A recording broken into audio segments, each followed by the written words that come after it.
ദൈവം നമ്മോട് കൂടെയില്ല. ഭയം ഭയമാണ് വിശ്വാസിയുടെ സ്ഥായിയായ വികാരം. എല്ലാത്തിനെയും വിശ്വാസി ഭയക്കുന്നു. കല്ലിനെയും കമ്പിനെയും പുല്ലിനെയും പുഴുവിനെയും വിശ്വാസിക്ക് ഭയമാണ്. എങ്ങോട്ടെങ്കിലും തിരിഞ്ഞ് കിടക്കുന്നത് വിശ്വാസിക്ക് ഭയമാണ്. തിരിഞ്ഞു നിന്ന് മൂത്രമൊഴിക്കുന്നത്, കക്കൂസിൽ കയറുന്നത് എല്ലാം വിശ്വാസിക്ക് ഭയമാണ്. ഇത്തരം വ്യക്തിപരമായ ഭയങ്ങളിൽ നിന്ന് വിശ്വാസി എങ്ങനെയാണ് സമൂഹത്തിന് ഉപദ്രവകരമായ രീതിയിലേക്ക് വളർന്നു വരുന്നത് എന്നുള്ളതിനുള്ള ചില ഉദാഹരണങ്ങളാണ് ഞാൻ ഈ പ്രസൻറ്റേഷനിലൂടെ നിങ്ങളോട് പറയാൻ ആഗ്രഹിക്കുന്നത്. നമുക്കറിയാം, ഭയമെന്ന് പറയുന്നത് നമുക്ക് ഭീഷണികളിൽ നിന്ന് ഓടി രക്ഷപ്പെടാനോ അല്ലെങ്കിൽ നമുക്ക് എതിരിടാൻ പറ്റുന്നതാണെങ്കിൽ അതിനോട് പൊരുതി നോക്കാനോ പരിണമിച്ചു വന്ന ഒരു വികാരമാണ് ഭയമെന്ന് പറയുന്നത്. എല്ലാ മനുഷ്യരും ഇത്തരം ഭയം അവരുടെ പരിണാമപരമായിട്ടുള്ള അനുകൂലനമായതുകൊണ്ട് തന്നെ വളരെ പ്രധാനപ്പെട്ട ഒരു സംഗതിയാണ്. അതുകൊണ്ട് തന്നെ ഭയത്തിന് പരിണാമപരമായിട്ടുള്ള ചരിത്രത്തിൽ വളരെ പ്രധാനപ്പെട്ട പങ്കുണ്ട്. പക്ഷെ എന്നാൽ ഇന്നത്തെ മനുഷ്യൻ ദൈവത്തെയും മതത്തോടുമുള്ള വിശ്വാസത്തിൻ്റെയും അതിനോടുള്ള ഭയത്തിൻ്റെയും പേരിൽ ചെയ്തു കൂട്ടുന്ന ചില കാര്യങ്ങൾ നിങ്ങളുടെ ശ്രദ്ധയിൽപ്പെടുത്താനാണ് ഞാൻ ആഗ്രഹിക്കുന്നത്. അതിൽ പ്രധാനപ്പെട്ട ഒന്നാണ് മോറൽ പോലീസിങ്. പോലീസിങ്ങിനെ കുറിച്ച് മോറൽ പോലീസിങ് എന്നാണ് പേരെങ്കിലും മലയാളത്തിൽ നമ്മൾ ഇതിനെ വിളിക്കുന്നത് സദാചാര ഗുണ്ടായിസം എന്നാണ്. നമുക്കെല്ലാവർക്കും അറിയാവുന്നതാണ് ഇതിനെക്കുറിച്ച്. ഒരു സ്ത്രീയോ ഒരു പുരുഷനോ ഒന്നിച്ചിരിക്കുന്നത് കണ്ടാൽ ഉടനെ തന്നെ ഉള്ളിൽ എന്തോ പ്രശ്നങ്ങൾ ഉണ്ടാവുകയും വിഭ്രാന്തി മൂലം അതിനെ എതിർക്കണം, എത്രയും പെട്ടെന്ന് അതിനെ തടയിടണമെന്ന് വിചാരിക്കുകയും ചെയ്യുന്ന ഒരു പറ്റം ആളുകളാണ് മോറൽ പോലീസ് എന്ന് പറയുന്നത്. പ്രധാനമായിട്ടും നമ്മുടെ സംസ്കാരത്തിന് എന്തോ വലിയ ശോഷണം സംഭവിക്കാൻ പോകുന്നു. ഒരു പെൺകുട്ടിയും ഒരാൺകുട്ടിയും വഴിയിലിരുന്ന് സംസാരിക്കുമ്പോൾ, ബസ് സ്റ്റോപ്പിലിരുന്ന് സംസാരിക്കുമ്പോൾ, പാർക്കിലിരുന്ന് കഥ പറയുമ്പോൾ നമ്മുടെ സംസ്കാരത്തിന് എന്തോ വലിയ ശോഷണം സംഭവിക്കാൻ പോകുന്നു. നമ്മുടെ പുസ്തകത്തിൽ ദൈവം കെട്ടിയിറക്കി എഴുതി വെച്ച വാചകങ്ങൾക്ക് എന്തോ വലിയ പ്രശ്നങ്ങൾ ഉണ്ടാകാൻ പോകുന്നു എന്നൊക്കെ കരുതിക്കൊണ്ട് വടിയും കുറുവടിയുമായി ഇവരെ എതിരിടാൻ ഇറങ്ങുന്നവരാണ് ഈ സദാചാര പോലീസുകാർ എന്ന് പറയുന്നത്. ഇതിന് ലോകമെമ്പാടും ഒട്ടനവധി ഉദാഹരണങ്ങൾ കാണാൻ പറ്റും. മതരാജ്യങ്ങളിൽ ഒട്ടനവധി ഉദാഹരണങ്ങൾ കാണാൻ പറ്റും. അതിലൊരു പ്രധാനപ്പെട്ട സംഭവമാണ് പാകിസ്ഥാനിൽ നടക്കുന്ന വാലന്റൈൻസ് ഡേ റെയ്ഡുകൾ. 2017 പാകിസ്ഥാൻ കോടതി തന്നെ വാലന്റൈൻസ് ഡേ സെലിബ്രേഷൻ നിരോധിച്ചതാണ്. അതോടൊപ്പം തന്നെ പാകിസ്ഥാൻ കോടതി ഒരു ഉത്തരവ് കൂടി പുറപ്പെടുവിക്കുകയുണ്ടായി. യാതൊരു മീഡിയകളിലും, പത്രങ്ങളിലോ വിഷ്വൽ മീഡിയകളിലോ സോഷ്യൽ മീഡിയകളിലോ വാലന്റൈൻസ് ഡേയുമായി ബന്ധപ്പെട്ട യാതൊരു അഡ്വർടൈസ്മെൻറ്റും കൊടുക്കാൻ പാടില്ല എന്നുള്ളതായിരുന്നു. മാത്രമല്ല, വാലന്റൈൻസ് ഡേയുമായി ബന്ധപ്പെട്ട ഗിഫ്റ്റുകളോ കാർഡുകളോ ഒരു ഷോപ്പും അതുമായി ബന്ധപ്പെട്ട യാതൊരു ഗിഫ്റ്റുകളും വിൽക്കാനും പാടില്ല എന്നുള്ള നിയമവും ഉണ്ടായി. ഇതൊരു പാശ്ചാത്യ ഇൻഫ്ലുവൻസിൻ്റെ ഫലമായി നമുക്കിടയിൽ കടന്നുകൂടിയ ആഘോഷമാണെന്നും അതുമൂലം നമ്മുടെ വിശുദ്ധമായിട്ടുള്ള സംസ്കാരത്തിന്, ദൈവികമായിട്ടുള്ള നമ്മുടെ പാരമ്പര്യത്തിന് ശോഷണം സംഭവിക്കുമെന്നും കോട്ടം തട്ടുമെന്നും അവർ കോടതി വിധിയിലൂടെ തന്നെ പ്രസ്താവിക്കുകയുണ്ടായി. പക്ഷെ അവിടെ പ്രതീക്ഷ നൽകുന്ന ഒരു കാര്യം എന്താണെന്ന് വെച്ചാൽ, പാകിസ്ഥാനിലുള്ള അർബൻ യൂത്ത് വളരെ രഹസ്യമായി വാലന്റൈൻസ് ഡേ മനോഹരമായി കൊണ്ടാടി എന്നുള്ളതാണ് റിപ്പോർട്ടുകൾ പറയുന്നത്. മറ്റൊരു കാര്യമാണ്, നമ്മൾ വളരെ ദൂരെ ഒന്നും പോകണ്ട, ഇന്ത്യയിൽ തന്നെ സംഭവിച്ചിട്ടുള്ള ഒട്ടനവധി മോറൽ പോലീസിങ്ങിൻ്റെ ഉദാഹരണങ്ങൾ നമുക്ക് മുന്നിലുണ്ട്. 2005 ഓപ്പറേഷൻ മജ്നു എന്ന പേരിൽ മീററ്റ് പോലീസ് പാർക്കുകളും ബീച്ചുകളും റെയ്ഡ് ചെയ്യുകയും കപ്പിൾസിനെ അസോൾട്ട് ചെയ്യുകയുണ്ടായി, ആക്രമിക്കുകയും ചെയ്യുകയുണ്ടായി. അതുകൂടാതെ തന്നെ 2011, 2013 വർഷങ്ങളിൽ നടന്ന ഗസിയാബാദ് റെയ്ഡുകൾ പോലീസുകാരാൽ ആക്രമിക്കപ്പെടുകയും അപമാനിക്കപ്പെടുകയും ചെയ്ത ദമ്പതികളുടെ എണ്ണം വളരെ അധികമാണ്. 2017 ആൻറ്റി റോമിയോ സ്ക്വാഡുകൾ എന്ന് പറഞ്ഞുകൊണ്ട് ഒരു സ്ക്വാഡ് തന്നെ ഉണ്ടാക്കി. ഇത്തരം പരസ്പരം സംസാരിച്ചിരിക്കുന്ന ആൺകുട്ടികളെയും പെൺകുട്ടികളെയും സ്ത്രീകളെയും പുരുഷന്മാരെയും അടിക്കുവാനും മാറ്റിയോടിക്കുവാനും വേണ്ടി ഒരു സ്ക്വാഡിന് തന്നെ രൂപപ്പെടുത്തി, ആൻറ്റി റോമിയോ സ്ക്വാഡുകൾ. ഡിസംബർ 2021 ഈ അടുത്ത് തന്നെയാണ് മാംഗ്ലൂരിൽ സംഭവിച്ച കാര്യം. ഒരു ബസ്സിൽ യാത്ര ചെയ്തിരുന്ന വ്യത്യസ്ത വിശ്വാസത്തിൽപ്പെട്ട 2 വിദ്യാർത്ഥികളെ 7 പേരടങ്ങുന്ന ഒരു സംഘം ആക്രമിക്കുകയുണ്ടായി. അതുപോലെ തന്നെ മാംഗ്ലൂരിൽ ഫെബ്രുവരി 2024 സംഭവിച്ച മറ്റൊരു കാര്യമാണ്, പനമ്പൂർ ബീച്ചിൽ വെച്ച് വ്യത്യസ്ത വിശ്വാസങ്ങളിൽപ്പെട്ട ഒരു ദമ്പതികളെ ഹരാസ് ചെയ്യുകയും ആക്രമിക്കുകയും ചെയ്തു. ജനുവരി 2024 കർണാടകയിൽ സംഭവിച്ചതും വളരെ വ്യത്യസ്തമല്ലാത്ത ഒരു സംഭവമാണ്. ഹാവേരി ഡിസ്ട്രിക്റ്റിലാണ് ഇത് സംഭവിച്ചത്. വ്യത്യസ്ത വിശ്വാസം പിന്തുടരുന്ന രണ്ടുപേരെ 7 വ്യക്തികൾ ചേർന്ന് അസോൾട്ട് ചെയ്യുകയുണ്ടായി. അവർക്കെതിരെ കൂട്ടബലാത്സംഗത്തിൻ്റെ കേസെടുക്കുകയാണ് ഉണ്ടായത്. നമുക്ക് വളരെ ദൂരെയൊന്നും പോകണ്ട. നവംബർ 2024 തിരുവനന്തപുരത്ത് നടന്ന സംഭവം നിങ്ങളൊരു പക്ഷേ കേട്ടിരിക്കും. 42 വയസ്സുള്ള ഒരു പുരുഷനെ നഗ്നനാക്കി ആക്രമിക്കുകയാണ് അവിടുത്തെ നാട്ടുകാർ ചെയ്തത്. അയാൾ ചെയ്ത കുറ്റം അയാളുടെ ഗേൾഫ്രണ്ടിൻ്റെ വീട് സന്ദർശിച്ചു എന്നുള്ളത് മാത്രമാണ്. ഇത്തരത്തിൽ ഇന്ത്യയിൽ, കേരളത്തിൽ നമുക്ക് ചുറ്റും നടക്കുന്ന മോറൽ പോലീസിങ്, ഈ മോറൽ പോലീസിങ്ങിൻ്റെ ഒരു പ്രധാനപ്പെട്ട കാര്യം നമ്മുടെ സംസ്കാരം, ദൈവികമായിട്ടുള്ള നമ്മുടെ സംസ്കാരത്തിന് ശോഷണം സംഭവിക്കുമെന്നുള്ളതാണ്. ഇറാനിൽ നടന്ന ഹിജാബ് ലോ പ്രൊട്ടസ്റ്റുകളെ പറ്റി നമുക്കെല്ലാവർക്കും അറിയാവുന്നതാണ്. സെപ്റ്റംബർ 2022 അറസ്റ്റ് ചെയ്യപ്പെട്ട മഹ്സ അമീനി പോലീസ് കസ്റ്റഡിയിൽ വെച്ച് മരിക്കുകയുണ്ടായി. ഇറാനിലെമ്പാടും ഹിജാബ് ലോക്കെതിരെ, കർശനമായിട്ടുള്ള ഹിജാബ് ലോക്കെതിരെയുള്ള പ്രൊട്ടസ്റ്റ് ഇറാനിലെമ്പാടും ഉണ്ടായി. ഹിജാബ് നിർബന്ധമാക്കുന്നതിനെതിരെ അതിശക്തമായ ഇറാനിലെമ്പാടും ഉണ്ടായിട്ടുള്ള ഈ പ്രൊട്ടസ്റ്റിനെ പക്ഷേ ഭരണകൂടം നേരിട്ടുള്ളത് വളരെ വ്യത്യസ്തമായ രീതിയിലാണ്. സെപ്റ്റംബർ 2023 അവർ നിയമം കുറച്ചുകൂടി കർശനമാക്കി, ശക്തമായ പെനാൽറ്റി ഉണ്ടാക്കി, ശക്തമായ ശിക്ഷകൾ നടപ്പിലാക്കി ഹിജാബ് ധരിച്ചിട്ടില്ലെങ്കിൽ. പക്ഷേ ഇറാനിലെ സ്ത്രീകളെമ്പാടും അവർ ഈ ഹിജാബ് ലോ ലംഘിക്കുകയും അത് സോഷ്യൽ മീഡിയയിൽ കൂടി പ്രചരിപ്പിക്കുകയും ചെയ്തു. അതിൻ്റെ ഭാഗമായി ഡിസംബർ 2024 എത്തിയപ്പോഴേക്കും നിയമം അവിടെ ഉണ്ടെങ്കിലും ഇറാൻ പോലീസും ഇറാൻ ഗവൺമെൻറ്റും ഈ നിയമം നടപ്പിലാക്കുന്നതിലെ തീവ്രത കുറഞ്ഞു എന്നാണ് പത്രവാർത്തകൾ ചൂണ്ടിക്കാണിക്കുന്നത്. ഈ പ്രതിഷേധക്കാർക്ക് ലോകമെമ്പാടുമുള്ള ആളുകളുടെ, മാനവികവാദികളുടെ സപ്പോർട്ട് കിട്ടി എന്നുള്ളത് നമുക്കറിയാം. നമ്മളെ നാട്ടിൽ പോലും ഇതിനുവേണ്ടി സംസാരിക്കുകയുണ്ടായി.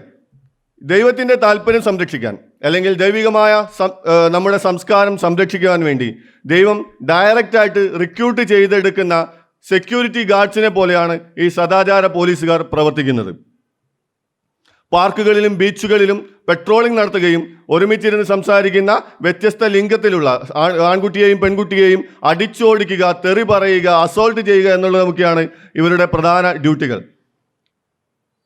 അടുത്ത ജന്മത്തിൽ ബ്രാഹ്മണനായി ജനിക്കുമെന്നോ, അല്ലെങ്കിൽ മരിച്ചു കഴിഞ്ഞ് 7ാം ആകാശത്തിലുള്ള സ്വർഗത്തിലേക്ക് ചെല്ലുമ്പോൾ ദൈവത്തിൻ്റെ സിംഹാസനത്തിന് തൊട്ടടുത്തുള്ള കറങ്ങുന്ന കസേരയിൽ തനിക്കിരിക്കാൻ കഴിയുമെന്നോ ഒക്കെയുള്ള പ്രതീക്ഷകളായിരിക്കാം ഈ സദാചാര പോലീസുകാർക്കുണ്ടായിരിക്കുക.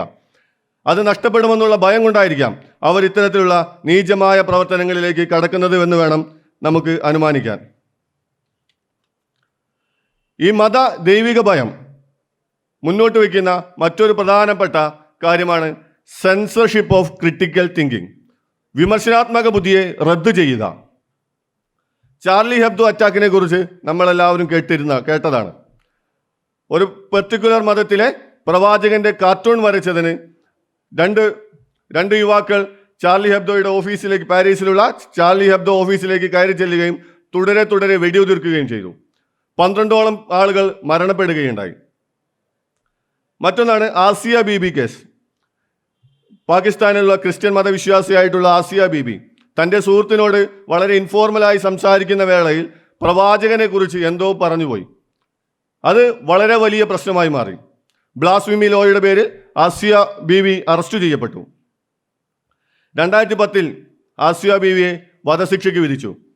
എന്നാൽ തുടരെയുള്ള അപ്പീൽ പോയതിനും ലോകത്തിൻ്റെ എല്ലാം സപ്പോർട്ട് ആസിയ ബീവിക്ക് കിട്ടിയതിനാലും 2018 പാകിസ്ഥാൻ സുപ്രീം കോടതി ആ വധശിക്ഷ പിൻവലിക്കുകയുണ്ടായി. പക്ഷേ പാകിസ്ഥാൻ സുപ്രീം കോടതി പിൻവലിച്ചത് കൊണ്ടായില്ല, പാകിസ്ഥാനിലെ വിശ്വാസികൾ ഒന്നടങ്കം അതിനെ ശക്തമായി എതിർത്തു.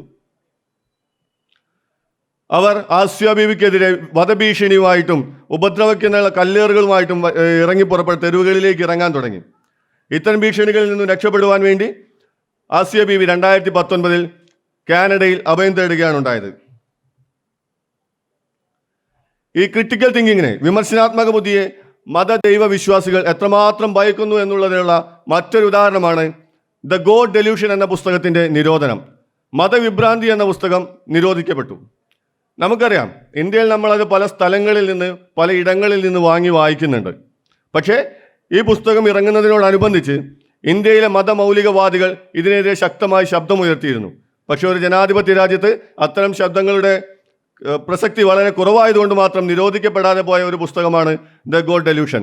എന്നാൽ പല പുസ്തകങ്ങളും നിരോധിക്കപ്പെട്ടിട്ടുമുണ്ട്. സാറ്റനിക് വേഴ്സസ് നമുക്ക് എല്ലാവർക്കും അറിയാവുന്നതാണ്. മലേഷ്യയിൽ 2008 ദ ഗോഡ് ഡെലൂഷൻ നിരോധിക്കപ്പെടുന്നത്. ആൻറ്റി റിലീജിയസ് വ്യൂസ്, മതവിരുദ്ധ കാഴ്ചപ്പാടുകൾ പങ്കുവെക്കുന്നു എന്നുള്ളതായിരുന്നു അവർ മുന്നോട്ട് വയ്ക്കുന്ന കാരണം. സിംഗപ്പൂരിൽ 2009 ദ ഗോഡ് ഡെലൂഷൻ നിരോധിക്കപ്പെട്ടു. മതസൗഹാർദ്ദം തകർക്കുന്നു എന്നായിരുന്നു അതിന് മുന്നോട്ട് വെച്ച കാരണം. ഇന്തോനേഷ്യയിൽ അനൗപചാരികമായ സെൻസർഷിപ്പാണ് ദ ഗോഡ് ഡെലൂഷന് കൈവന്നിരിക്കുന്നത്. 2015 ആൻറ്റി ബ്ലാസ്ഫിമി ലോയുടെ പേരിൽ ബ്രൂണയിൽ ദ ഗോഡ് ഡെലൂഷൻ നിരോധിക്കപ്പെട്ടു. 2010 പാകിസ്ഥാനിൽ മതപരമായിട്ടുള്ള കാര്യങ്ങൾ പരിഗണിച്ചുകൊണ്ട് ദ ഗോഡ് ഡെലൂഷൻ നിരോധിക്കുന്നത്. UAE-യിലും മതവിമർശനം നടത്തുന്നു എന്നുള്ളതിൻ്റെ പേരിൽ ദ ഗോഡ് ഡെലൂഷൻ നിരോധനം ഏർപ്പെട്ടുകൊണ്ടിരിക്കുകയാണ്. പക്ഷേ ഏറ്റവും രസകരമായിട്ടുള്ള കാര്യം, വാക്കുകളെയും വാചകങ്ങളെയും നിരോധിക്കുന്നത് കൊണ്ട് മാത്രം തടയാനാവില്ല എന്നുള്ള യാഥാർത്ഥ്യം ഇവർക്കൊന്നും അറിയാതെ പോയി. ദ ഗോഡ് ഡെലൂഷൻ്റെ അറബിക് പതിപ്പിന്, അൺഒഫീഷ്യലായിട്ടുള്ള അറബിക് പതിപ്പിന് ഓൺലൈനായിട്ട് 13 മില്യണോളം ഡൗൺലോഡുകളാണ് ഉണ്ടായിട്ടുള്ളത്. അറേബ്യൻ ഭാഷയിൽ മാത്രം 13 മില്യൺ ഡൗൺലോഡുകൾ.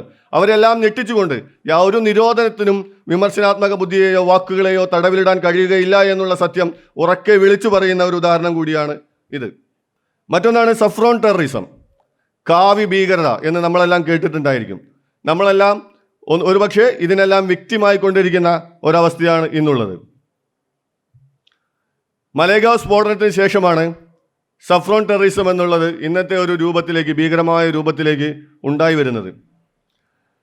ഇവരുടെ പ്രധാനപ്പെട്ട ഡ്യൂട്ടി, സഫ്രോൺ ടെററിസ്റ്റുകളുടെ പ്രധാനപ്പെട്ട ഡ്യൂട്ടി ഹിന്ദു നാഷണലിസത്തിന് എതിർത്ത് സംസാരിക്കുന്നവരുടെ ശബ്ദത്തെ ഇല്ലായ്മ ചെയ്യുക എന്നുള്ളതാണ്. അതിനവർ ഈ ക്രിട്ടിക്കുകളെ, വിമർശനാത്മകമായി ഹിന്ദു സംസ്കാരത്തെ സമീപിക്കുന്ന ആളുകളെ ഹരാസ് ചെയ്യുക, നിയമപരമായി തന്നെ വെല്ലുവിളികൾ നടത്തുക, മീഡിയ സപ്രഷൻ ചെയ്യുക, എങ്ങനെയുള്ള പലവിധ ടൂളുകളാണ് ഇവർ ഉപയോഗിക്കുന്നത്. ഈ എതിർപ്പുള്ള ആളുകളെയൊക്കെ അറ്റാക്ക് ചെയ്യപ്പെടുകയും അവരൊക്കെ നിശബ്ദരാക്കപ്പെടുകയും ചെയ്യുന്നുണ്ട്. 1-2 പേരുകൾ നമ്മൾ പറഞ്ഞാൽ നിങ്ങൾക്ക് എല്ലാവർക്കും ഓർമ്മയുണ്ടായിരിക്കും. നരേന്ദ്ര ദബോൽക്കർ, ഗോവിന്ദ് പൻസാര എന്നുള്ള പേരുകളൊന്നും മറക്കാൻ സമയമായിട്ടില്ല. മതത്തെ വിമർശിച്ചു എന്നുള്ളതിൻ്റെ പേരിൽ, ശിവാജിയെ പോലെയുള്ള മതബിംബങ്ങളെ തുറന്നു കാട്ടി എന്നുള്ളതിൻ്റെ പേരിൽ മരണപ്പെട്ട ആളുകളിൽ ഒരാളാണ് കൽബുർഗി. ഇത്തരത്തിൽ ഒട്ടനവധി ആളുകൾ സഫ്രോൺ ടെററിസത്തിൻ്റെ ഇരകളായി നമ്മുടെ നാട്ടിൽ മരിച്ചു വീഴുന്നുണ്ട്.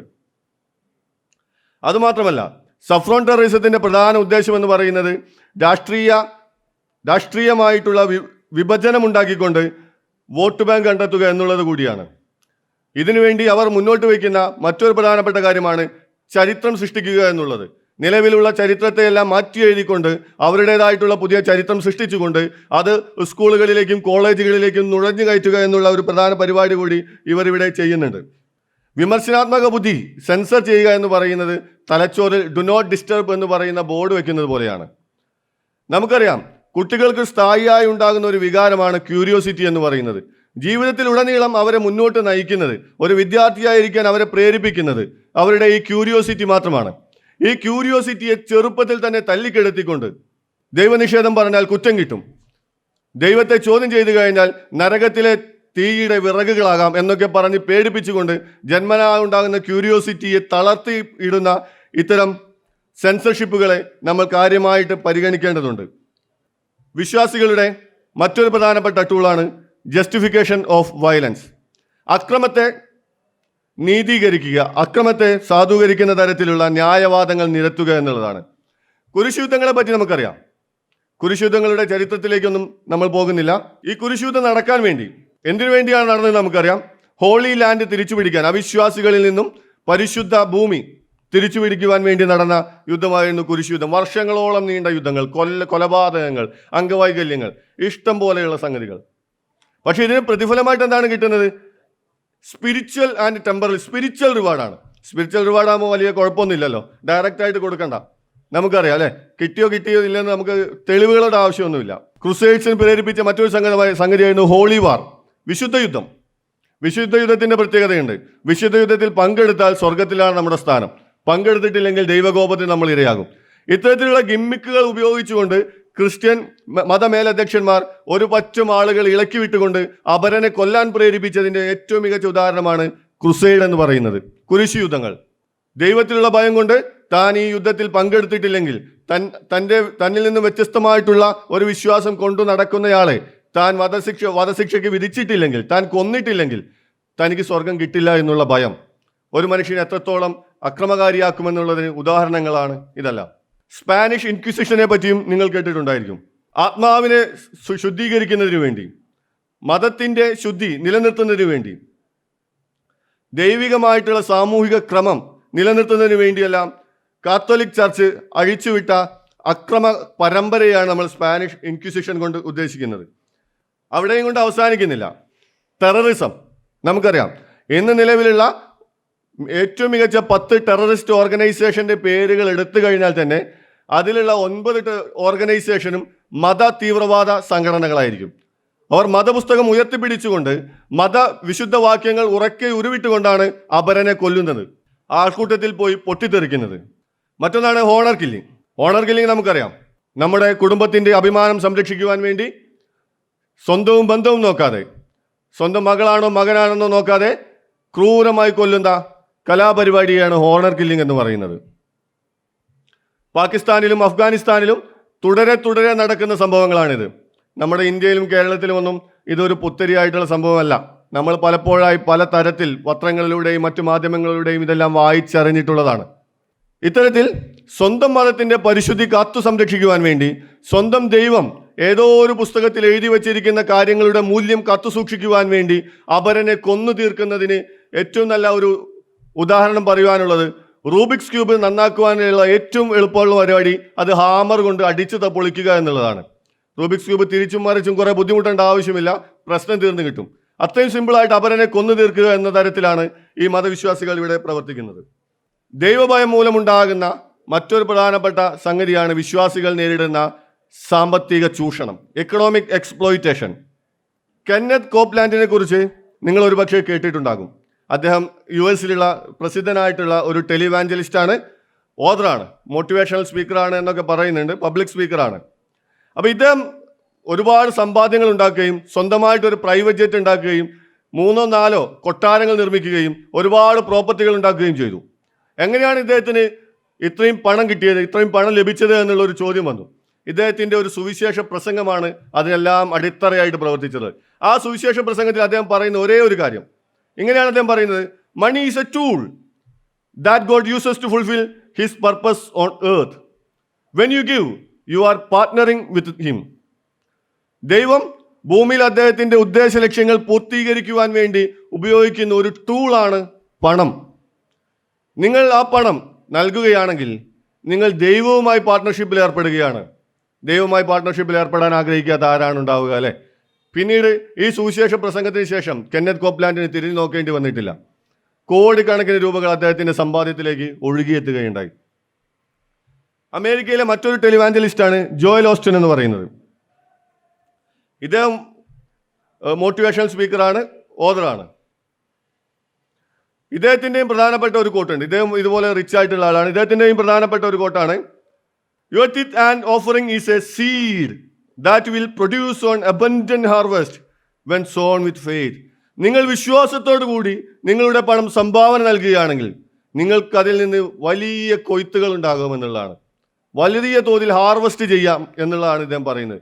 നിങ്ങൾ ഇന്ന് 1 രൂപ വിത്തിടുകയാണെങ്കിൽ 1000കണക്കിന് രൂപ അതിൽ നിന്ന് കൊയ്തെടുക്കാമെന്നുള്ള ഇദ്ദേഹത്തിൻ്റെ മോട്ടിവേഷണൽ ആയിട്ടുള്ള ഭയഭക്തി ബഹുമാനപൂർവ്വമുള്ള സുവിശേഷ പ്രസംഗത്തിൽ എല്ലാവരും വീണുപോയി. ഇദ്ദേഹം കോടികൾ സമ്പാദിക്കുകയുണ്ടായി. നിങ്ങൾ നൽകുന്ന ചെറിയ കോൺട്രിബ്യൂഷൻ പോലും ഓരോ മതവിശ്വാസിക്കും, ഓരോ മത ആരാധനാലയങ്ങൾക്കും ദൈവങ്ങൾക്കും എത്രമാത്രം പ്രധാനപ്പെട്ടതാണ് എന്ന് നിങ്ങൾക്ക് ചിന്തിക്കാവുന്നതാണ്. ഇതിന് പകരം നമുക്ക് കിട്ടുന്ന റിവാർഡ് എന്താണ്? ഇതിന് പകരം കിട്ടുന്നത് എന്താണ്? നമ്മുടെ ആത്മാവിന് അദ്ദേഹത്തിൻ്റെ പ്രൈവറ്റ് ജെറ്റിൽ അദ്ദേഹത്തോടൊപ്പം സഞ്ചരിക്കാൻ പറ്റുമായിരിക്കും. അദ്ദേഹത്തിൻ്റെ 100 കണക്കിന് റോൾസ് റോയ്സ് കാറുകളിൽ അദ്ദേഹത്തോടൊപ്പം ഇരുന്ന് നമ്മുടെ ആത്മാവിന് സഞ്ചരിക്കാൻ കഴിയുമായിരിക്കും. വേറൊരു ഭൗതിക നേട്ടങ്ങളും ഒരു കൊയ്യലുകളും നമുക്കില്ല എന്നുള്ളതാണ് യാഥാർത്ഥ്യം. മതങ്ങൾ ചെയ്യുന്ന മറ്റൊരു പ്രധാനപ്പെട്ട ദൈവഭയത്താൽ ചെയ്യുന്ന മറ്റൊരു പ്രധാനപ്പെട്ട സംഗതിയാണ് സപ്രഷൻ ഓഫ് സയൻറ്റിഫിക് അഡ്വാൻസ്മെൻറ്റ്സ്. ശാസ്ത്ര പുരോഗതികളെ അടിച്ചമർത്തുക എന്നുള്ളത്. ഇതിൻ്റെ കുറേ മുൻപുള്ള ഉദാഹരണങ്ങൾ നിങ്ങൾക്ക് ഒരുപാട് അറിയുമായിരിക്കും. ഈ ഡാർക്ക് ഏജിൽ ക്രിസ്ത്യൻ ക്രിസ്ത്യൻ ഭരണകൂടം ഒക്കെ ചെയ്തിരുന്ന അടിച്ചമർത്തലിനെ കുറിച്ച് നമുക്ക് ഏവർക്കും അറിവുണ്ടായിരിക്കും. അതിൽ നിന്നും വ്യത്യസ്തമായിക്കൊണ്ട് നമ്മുടെ ഇന്ത്യയിൽ 2023 ഉണ്ടായിട്ടുള്ള സംഭവത്തെക്കുറിച്ച് നിങ്ങൾക്ക് ഓർമ്മയുണ്ടാകും. NCERT ഡാർവിൻ്റെ തിയറി ഓഫ് എവല്യൂഷൻ്റെ റെഫറൻസുകൾ സ്കൂൾ ടെക്സ്റ്റ് ബുക്കുകളിൽ നിന്ന് കുറയ്ക്കുകയുണ്ടായി. അവരതിന് മുന്നോട്ട് വെച്ച ന്യായം എന്ന് പറയുന്നത് പാഠപുസ്തകങ്ങൾ സിംപ്ലിഫൈ ചെയ്യുക എന്നുള്ളതായിരുന്നു. ഇത്തരത്തിൽ എവല്യൂഷൻ എത്രമാത്രം മതപൗരോഹിത്യത്തിന് പരിക്കേൽപ്പിക്കുമെന്ന് തെളിയിക്കുന്നതായിരുന്നു ഈ സംഭവങ്ങൾ. ഇത് ഈ ഇവല്യൂഷൻ്റെ കാര്യമെടുക്കുമ്പോൾ ഇന്ത്യയിൽ മാത്രമല്ല, അമേരിക്കയിലുള്ള പല ജില്ലകളിലും എവല്യൂഷൻ നിരോധനത്തിൻ്റെ വക്കിലാണ്.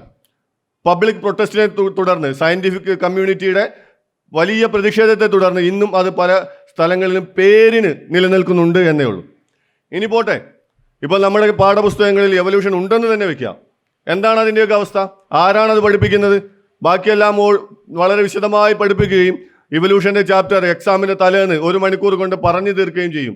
ഇവല്യൂഷൻ എന്താണെന്നോ അതിൻ്റെ സ്പെല്ലിംഗ് എന്താണെന്നോ മനസ്സിലാക്കാതെ അത്ര വേഗത്തിൽ പറഞ്ഞു തീർക്കുന്ന ഇത്തരം വിഷയങ്ങൾ കഴിഞ്ഞു വരുന്ന കുട്ടികൾക്ക് എവല്യൂഷൻ്റെ പ്രാഥമിക പാഠം പോലും അറിവുണ്ടായിരിക്കുകയില്ല. ആൻഡ് മറ്റൊന്ന്, ഇന്ത്യയിൽ നടന്നുകൊണ്ടിരിക്കുന്ന മറ്റൊരു സുപ്രധാന സംഭവമാണ് വേദിക് സയൻസിൻ്റെ പ്രൊമോഷൻ എന്ന് പറയുന്നത്. വേദിക് സയൻസിനെ കുറിച്ച് നിങ്ങൾ കേട്ടിട്ടുണ്ടായിരിക്കും. വേദകാലഘട്ടത്തിൽ നമുക്ക് ഫ്ലൈറ്റ് ഉണ്ടായിരുന്നു പറക്കാൻ, നമുക്ക് സർജറികൾ ഉണ്ടായിരുന്നു. അങ്ങനെയുള്ള വളരെ ഭാവനാസമ്പന്നമായിട്ടുള്ള സയൻറ്റിഫിക് ഇൻവെൻഷനുകളാണ് വേദിക് സയൻസിൻ്റെ പ്രോപ്പഗേറ്റ്സ് നടത്തുന്നത്. ഈ വേദിക് സയൻസിനെ ഇന്ത്യൻ സ്കൂൾ സിലബസുകളിലേക്ക് പറിച്ചു നടാനുള്ള ശ്രമം വളരെ കാലഘട്ടമായി നടക്കുന്നു.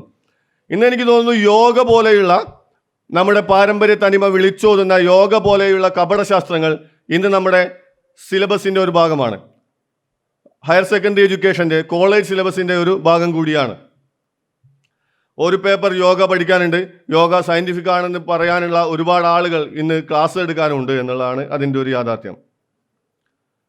സയൻറ്റിഫിക് അഡ്വാൻസ്മെൻറ്റിന് തടയിടുന്ന മറ്റൊരു പദ്ധതിയായിരുന്നു ഫാമിലി പ്ലാനിങ്ങിനെ എതിർക്കുക എന്നുള്ളത്.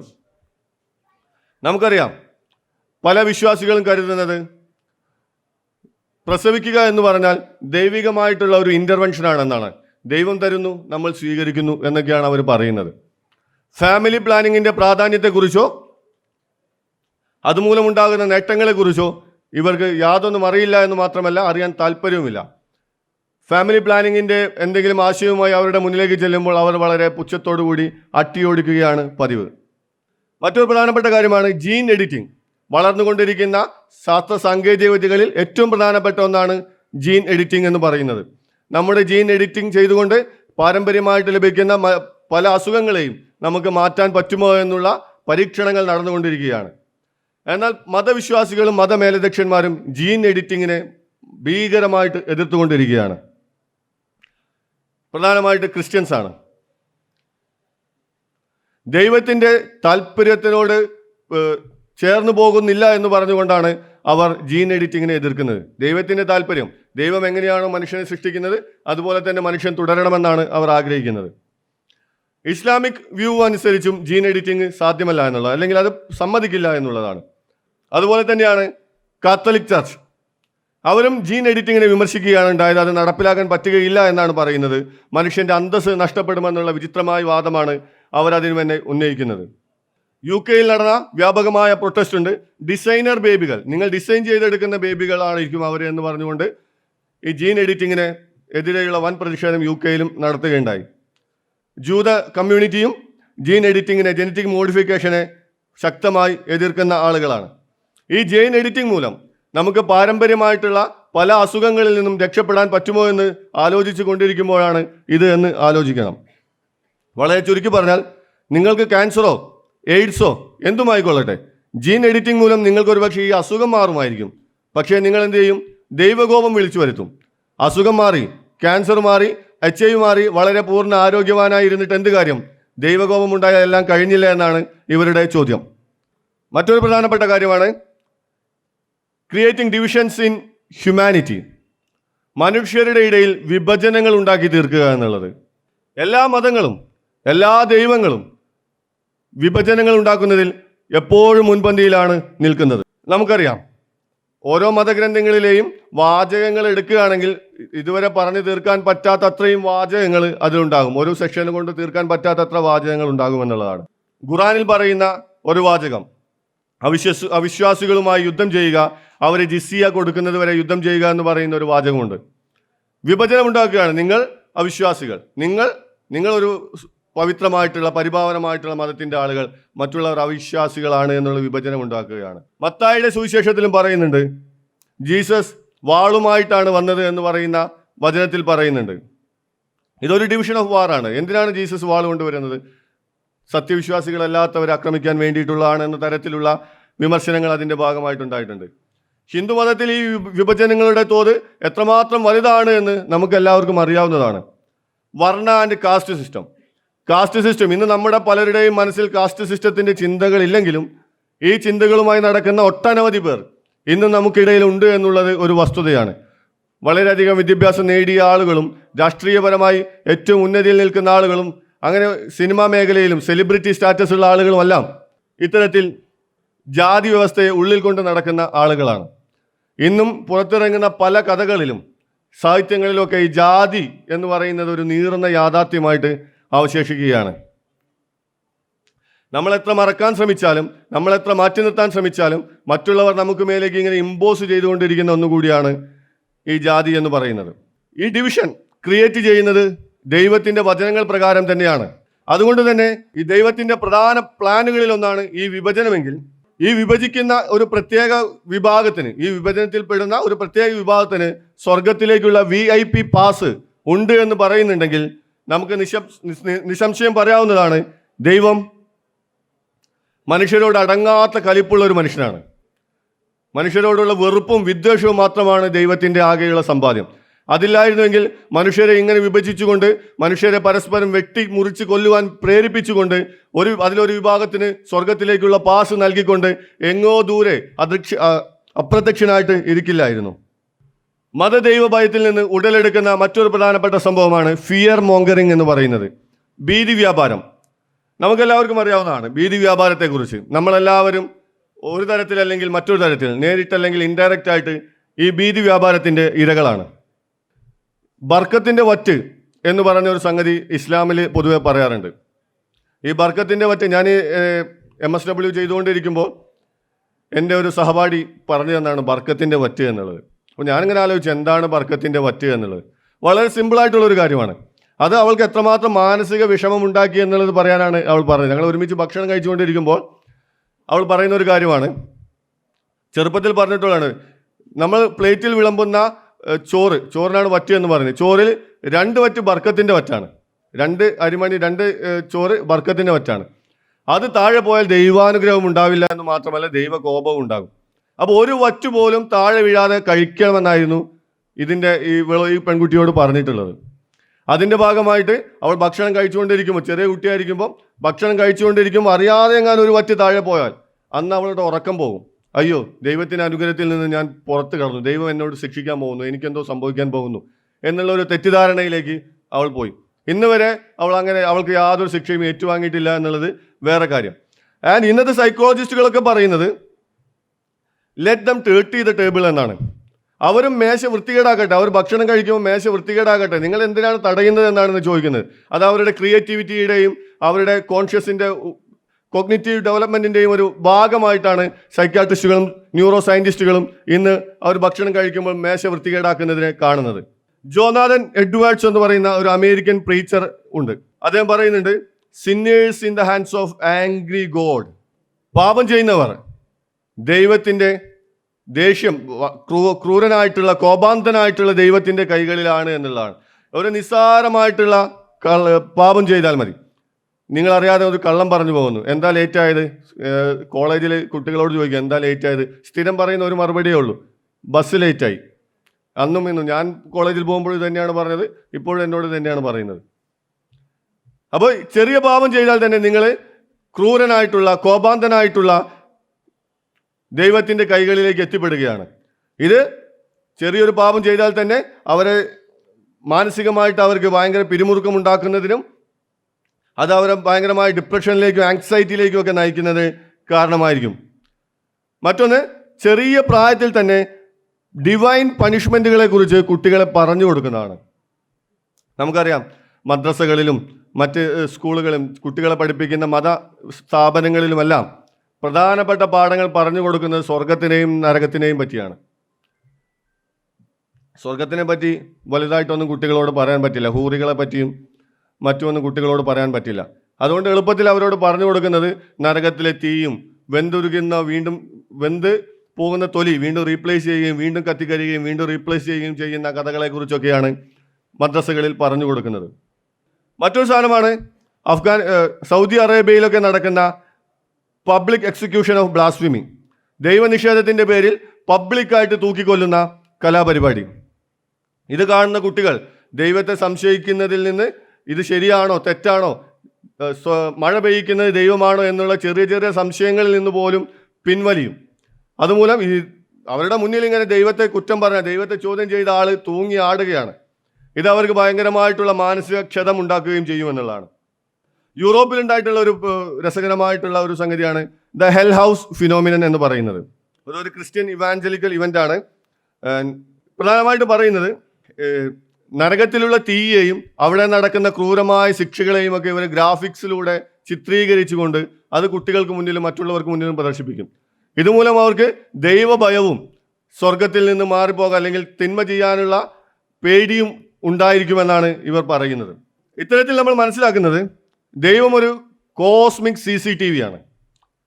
നമ്മുടെ ഓരോ ചെറിയ ആക്ഷനെയും ചെറിയ റിയാക്ഷനെയും വാച്ച് ചെയ്തുകൊണ്ടിരിക്കുകയാണ്. വളരെ സസൂക്ഷ്മം വാച്ച് ചെയ്തുകൊണ്ടിരിക്കുന്ന ഒരു കോസ്മിക് CCTV ആണ് ദൈവമെന്നാണ് ഇതിൽ നമ്മൾ മനസ്സിലാക്കുന്നത്. ഇതിൽ ദൈവത്തിന് ഇഷ്ടമാണെങ്കിൽ വലിയ കുഴപ്പമൊന്നുമില്ല. ദൈവത്തിൻ്റെ സിംഹാസനത്തിൻ്റെ അടുത്ത് നമുക്കും ഒരു സീറ്റ് കിട്ടും. ദൈവത്തിന് ഇഷ്ടമല്ല, ദൈവത്തിന് ഇഷ്ടപ്പെടാത്ത ഏറ്റവും പ്രധാനപ്പെട്ട കാര്യം മറ്റു ദൈവത്തിനെ വിളിക്കുന്നതാണ്. അതെന്തായാലും മറ്റു ദൈവ വിശ്വാസികളെല്ലാവരും അവരെ തന്നെ വിളിക്കുകയും ചെയ്യുള്ളൂ. അങ്ങനെ ദൈവത്തിന് ഇഷ്ടപ്പെടാത്ത കാര്യം ചെയ്താൽ നരകത്തിൽ അണയാത്ത തീയുടെ വിറകായി മാറുവാനുള്ള സുവർണാവസരമാണ് നമുക്ക് ലഭിക്കുന്നത്. ദൈവഭയം കൊണ്ടുണ്ടാവുന്ന മറ്റൊരു പ്രധാനപ്പെട്ട സംഭവമാണ് ഫെസ്റ്റിവൽസ്, അതിൻ്റെ പാരിസ്ഥിതിക ആഘാതങ്ങൾ, എൻവിയോൺമെൻ്റൽ ഇമ്പാക്റ്റുകൾ. ഗണേശ് ചതുർത്ഥിയെക്കുറിച്ച് നമ്മൾ കേട്ടിട്ടുണ്ടായിരിക്കും. ഗണേശ മഹോത്സവം എന്ന പേരിൽ ഇന്ത്യയിലുള്ള വളരെ സുപ്രധാനമായിട്ടുള്ള ആഘോഷങ്ങളിലൊന്നാണ് ഈ ഉത്സവം എന്ന് പറയുന്നത്. ഈ ഗണേശ വിഗ്രഹം ഉണ്ടാക്കുന്ന പ്ലാസ്റ്റർ ഓഫ് പാരീസ് കെമിക്കൽസ് ഒക്കെ ഉൾപ്പെടുത്തിയിട്ടുള്ള കുറേ കെമിക്കലുകൾ കൊണ്ടാണ് ഗണേശ വിഗ്രഹങ്ങൾ ഉണ്ടാക്കുന്നത്. ഈ ആയിരക്കണക്കിന് വരുന്ന വിഗ്രഹങ്ങൾ അവർ നേരെ കൊണ്ടുപോയി പുഴയിൽ തള്ളുകയാണ് ചെയ്യുന്നത്. ഈ വാട്ടർ ബോഡീസിൽ ഇത് തള്ളുന്നത് മൂലം, വെള്ളത്തിൽ ഇത് തള്ളുന്നത് മൂലം ജലത്തിലുള്ള ആവാസ വ്യവസ്ഥയ്ക്ക് ആകെ കോട്ടം തട്ടുകയും അവിടെയുള്ള മത്സ്യസമ്പത്തും മറ്റ് ധാതു സമ്പത്തുകൾക്കും വലിയ തോതിൽ കോട്ടം സംഭവിക്കുകയും ചെയ്യും. വെള്ളം മലിനമാകും. അതുപോലെ തന്നെയാണ് ഇത്തരം ആഘോഷങ്ങളിൽ ഉപയോഗിക്കുന്ന പ്ലാസ്റ്റിക്, തെർമോക്കോള്, പ്ലാസ്റ്റിക് പൂക്കൾ, മറ്റ് സിന്തറ്റിക് മെറ്റീരിയൽസിൻ്റെ ഒക്കെ കൊണ്ടുണ്ടാകുന്ന മലിനീകരണങ്ങൾ. അതുപോലെ ശബ്ദ മലിനീകരണം, അതിഭീകരമായ ശബ്ദത്തിൽ. അതുപോലെ ഭയങ്കരമായിട്ടുള്ള പടക്കം, നമ്മളൊരു പടക്കത്തിന് പേരൊക്കെ പറയാറുണ്ട്, ഗർഭം കലക്കി എന്നൊക്കെയുള്ള പേരിൽ. ഇത്തരത്തിൽ അതിഭീകരമായ പടക്കം പൊട്ടിച്ചുകൊണ്ട് ശബ്ദ മലിനീകരണവും. ഏത് തരത്തിൽ നോക്കുകയാണെങ്കിലും ഇത്തരം ആഘോഷങ്ങൾ അതിൽ പങ്കെടുക്കുന്നവർക്ക് പോലും ബുദ്ധിമുട്ടുകൾ ഉണ്ടാക്കുന്നതാണ് എന്നുള്ളതാണ് യാഥാർത്ഥ്യം. ഇപ്പോൾ നടന്നുകൊണ്ടിരിക്കുന്ന ലോകത്തിലെ ഏറ്റവും വലിയ ആഘോഷങ്ങളിൽ ഒന്നായിട്ടുള്ള കുംഭമേളയെക്കുറിച്ച് നമ്മൾ കേട്ടിട്ടുണ്ടാകും. 2021 ഹരിദ്വാറിൽ നടന്ന കുംഭമേളയുടെ ഒരു കണക്കനുസരിച്ച് ഒരു ദിവസം 100 ടൺ വേസ്റ്റാണ് കുംഭമേള ഉൽപ്പാദിപ്പിക്കുന്നത്. ഒരു ദിവസം 100 ടൺ, നമുക്ക് ഇമാജിൻ ചെയ്യാവുന്നതിനേക്കാൾ വലുതാണത്. അതുമാത്രമല്ല, ഒരു ദിവസം 15 മുതൽ 20 മില്യൺ ലിറ്റർ വരെ സീവേജ് അവർ ഉൽപ്പാദിപ്പിക്കുന്നുണ്ട്. മലമൂത്ര വിസർജ്യങ്ങൾ അവർ ഉൽപ്പാദിപ്പിക്കുന്നുണ്ട്. ഇ വേസ്റ്റുകൾ ഉൽപ്പാദിപ്പിക്കുന്നുണ്ട്. യൂസ്ഡ് ക്ലോത്തിങ് അവിടെ വലിച്ചെറിഞ്ഞു പോകുന്നു. ആൻഡ് റിലീജിയസ് ഓഫറിങ്, ഇത് പൂക്കളൊക്കെ ദൈവത്തിന് കൊടുക്കുമ്പോൾ മാത്രമേ വിലയുള്ളൂ, കൊടുത്തു കഴിഞ്ഞാൽ അതൊക്കെ വേസ്റ്റാണ്. ഇത്തരത്തിൽ വലിയ തോതിൽ വേസ്റ്റുകൾ ഉൽപ്പാദിപ്പിക്കുന്ന പരിസ്ഥിതിക്കും മനുഷ്യനും തന്നെ വലിയ തോതിൽ ആഘാതങ്ങൾ സൃഷ്ടിക്കുന്ന ഒന്നാണ് ലോകത്തെല്ലായിടത്തും നടക്കുന്ന ഇത്തരം ആഘോഷങ്ങൾ. 2 ഉദാഹരണങ്ങൾ ഇന്ത്യയിലേത് എടുത്തു എന്നേ ഉള്ളൂ. ആയിരക്കണക്കിന് ആളുകൾ തങ്ങളുടെ മനസ്സും ശരീരവും ശുദ്ധീകരിക്കുവാൻ വേണ്ടി ഇത്തരം ആഘോഷങ്ങൾക്ക് വന്നു ചേരുന്നത്. എന്നിട്ട് എന്താണ് ചെയ്യുന്നത്? അവരുടെ ചിന്തയിലുള്ളതിനേക്കാൾ വലിയ മാലിന്യങ്ങൾ പരിസ്ഥിതിയിലേക്ക് തള്ളി പരിസ്ഥിതിക്ക് മാരകമായിട്ടുള്ള മുറിവേൽപ്പിച്ചുകൊണ്ടാണ് അവരവിടെ നിന്ന് പോകുന്നത്. ശരിയായ തോതിൽ മാലിന്യ സംസ്കരണങ്ങൾ നടത്തിയാൽ പോലും അതിനെ മറികടക്കാൻ സാധിക്കാത്ത തരത്തിലുള്ള മാലിന്യങ്ങളാണ് അവിടെ നിക്ഷേപിക്കപ്പെടുന്നത്. മറ്റൊരു പ്രധാനപ്പെട്ട സംഗതിയാണ് ഓവർ റിച്വലൈസേഷൻ ഓഫ് ഡെത്ത്. നമുക്കറിയാം, മരണം നമ്മുടെ എല്ലാവരുടെയും വീട്ടിലും നമ്മുടെ എല്ലാവരുടെയും റിലേറ്റീവ്സിൻ്റെ വീട്ടിലും ഫ്രണ്ട്സിൻ്റെ വീട്ടിലൊക്കെ മരണങ്ങൾ നടന്നിട്ടുണ്ടായിരിക്കും. ഈ മരണങ്ങൾ കാണുമ്പോൾ, മരണസമയങ്ങൾ കാണുമ്പോൾ നമ്മളിങ്ങനെ വിചാരിക്കുന്നത്, ഒരുപക്ഷെ വിചാരിച്ചിട്ടുണ്ടായിരിക്കും, എന്താണ് ഇവർ, എന്തൊക്കെ കോപ്രായങ്ങളാണ് ഇവർ കാട്ടിക്കൂട്ടുന്നത് എന്നുള്ളത്. പലപ്പോഴും നമ്മൾക്ക് നമ്മുടെ ഒരു സമ്മർദ്ദം മൂലം, നമ്മുടെ ഫാമിലിയുടെയും ഫ്രണ്ട്സിൻ്റെയും കുടുംബങ്ങളുടെയൊക്കെ സമ്മർദ്ദം മൂലം അതിനൊക്കെ വിധേയരാകേണ്ടിയും വന്നിട്ടുണ്ടായിരിക്കും. പ്രേതങ്ങളിലും ആത്മാക്കളിലുമുള്ള ഭയം മൂലം നമ്മൾ അനാവശ്യമായ ഒരുപാട് ആചാരങ്ങൾ നടത്തുകയാണ് ചെയ്യുന്നത്. കർമ്മ, റീബർത്ത്, പുനർജന്മം, ഇത്തരം ഭയങ്ങൾ നമ്മളെ നയിക്കുന്നത് അവസാനിക്കാത്ത ആചാരങ്ങളിലേക്കാണ്. എത്ര ദിവസങ്ങളാണ് നമ്മൾ ആചരിക്കുന്നതെന്ന് നമുക്ക് തന്നെ അറിയില്ല. മരണം നടന്ന വീട്ടിൽ ബാഡ് ലക്ക് ഉണ്ടാവുമെന്ന് പറഞ്ഞ് അതിൽ നിന്ന് രക്ഷപ്പെടാൻ വേണ്ടിയിട്ടുള്ള വീണ്ടും ആചാരങ്ങൾ. ഗംഗാ നദിയിൽ ഒഴുക്കുന്ന അസംഖ്യം ശവശരീരങ്ങൾ, മഹാരാഷ്ട്രയിലുള്ള ജാത്ര റിച്വൽ എന്നൊക്കെ പറയുന്ന തരത്തിൽ ഒട്ടനവധി ആചാരങ്ങളാണ് മരണശേഷം നമുക്കിടയിൽ നടക്കുന്നത്. ഇതൊക്കെ ആവശ്യമാണോ അല്ലയോ എന്നുള്ളത് നമ്മൾ ചിന്തിക്കേണ്ടിയിരിക്കുന്നു. മാധവിക്കുട്ടിയുടെ പ്രസിദ്ധമായിട്ടുള്ള ഒരു വാചകമുണ്ട്, അതൊന്ന് ഓർത്തുകൊണ്ട് നമുക്ക് അവസാനിപ്പിക്കാം. മാധവിക്കുട്ടി പറയുന്നത്, മരണശേഷം എൻ്റെ കല്ലറയിൽ പൂക്കൾ കൊണ്ടുവച്ചതുകൊണ്ട് പ്രത്യേകിച്ച് കാര്യമൊന്നുമില്ല. മരിക്കുന്നതിന് മുൻപാണ് എനിക്ക് സ്നേഹം കിട്ടേണ്ടത്. മരണശേഷം നമ്മൾ എന്തൊക്കെ ആചാരങ്ങൾ ചെയ്തിട്ടും എന്തൊക്കെ അനാചാരങ്ങൾ ചെയ്തിട്ടും യാതൊരു കാര്യവും ഉണ്ടാകാൻ പോകുന്നില്ല. ജീവിച്ചിരിക്കുമ്പോൾ അവർക്ക് വേണ്ടത് ചെയ്യുക എന്നുള്ളത് മാത്രമാണ് നമുക്ക് മുന്നിലുള്ള ആകെയുള്ള ഒരു ചുമതല എന്ന് പറയുന്നത്. നമുക്ക് പരിണാമപരമായി ഭീഷണികളിൽ നിന്നും രക്ഷപ്പെടുവാൻ വേണ്ടി, പൊരുതുവാൻ വേണ്ടി നമുക്ക് പരിണാമപരമായി കിട്ടിയിട്ടുള്ള അനുകൂലമായിട്ടുള്ള പേടിയെ, ഭയത്തെ മതങ്ങൾ എക്സ്പ്ലോയിറ്റ് ചെയ്യുകയും അതിനെ മതം വളർത്തുന്നതിന് വേണ്ടി, മനുഷ്യരെ തമ്മിൽ തെറ്റിക്കുന്നതിന് വേണ്ടി ഉപയോഗിക്കുകയും ചെയ്യുന്ന ഒരു യാഥാർത്ഥ്യത്തെ നമ്മൾ കാണാതിരിക്കരുത്. നമ്മൾ നമ്മുടെ വിവേചന ബുദ്ധി അനുസരിച്ച്, ഭയം എന്തായാലും എല്ലാവർക്കും ഉണ്ടാകും, അത് നമ്മുടെ വിവേചന ബുദ്ധി അനുസരിച്ച് നമ്മൾ ഉപയോഗിക്കേണ്ടതാണ്. ഭയത്തിൻ്റെ മാരകമായിട്ടുള്ള ഒരു വേർഷൻ കൂടി അവസാനത്തെ സ്ലൈഡിൽ വെച്ചുകൊണ്ട് ഞാൻ അവസാനിപ്പിക്കുകയാണ്. ശാസ്ത്ര സ്വതന്ത്രയുടെ മറവിൽ നിരീശ്വരവാദം പ്രചരിപ്പിക്കാൻ കത്തോലിക്ക സ്ഥാപനങ്ങൾ വേദിയാകരുത്. ക്രൈസ്തവ മാനേജ്മെൻറ്റുകൾ എസൻസ് ഗ്ലോബൽ പോലുള്ള സംഘടനകളെ വെച്ച് കോളേജ് പ്രോഗ്രാമുകൾ നടത്തുമ്പോൾ ജാഗ്രത പുലർത്തുക. ഈ അടുത്ത കാലത്ത് എസൻസ് ഗ്ലോബലിൻ്റെ ഒരു പ്രോഗ്രാം ഇരിഞ്ഞാലക്കുടയിലുള്ള ക്രൈസ്റ്റ് കോളേജിൽ വെക്കാനുള്ള പ്ലാൻ ഉണ്ടായിരുന്നു. അവിടുത്തെ കോളേജ് യൂണിയൻ അത് സമ്മതിക്കുകയും ചെയ്തിട്ടുണ്ടായിരുന്നു. പക്ഷേ ഈ പ്രോഗ്രാമിനെ ഭയന്ന, ബേസിക്കായിട്ട് സയൻസ് പ്രചരിപ്പിക്കുക എന്നുള്ള ഉദ്ദേശത്തോടു കൂടിയാണ് ഈ പ്രോഗ്രാം നടത്താൻ വിചാരിച്ചിരുന്നത്. പക്ഷെ അതിനെ ഭയന്ന മതമേലധ്യക്ഷന്മാർ ഇത്തരമൊരു പ്രോഗ്രാം വെക്കുമ്പോൾ സൂക്ഷിക്കണമെന്ന് പറയുകയും ആ പ്രോഗ്രാമിൽ നിന്ന് പിന്മാറുകയുമാണ് ചെയ്യുകയുണ്ടായത്. Thank you.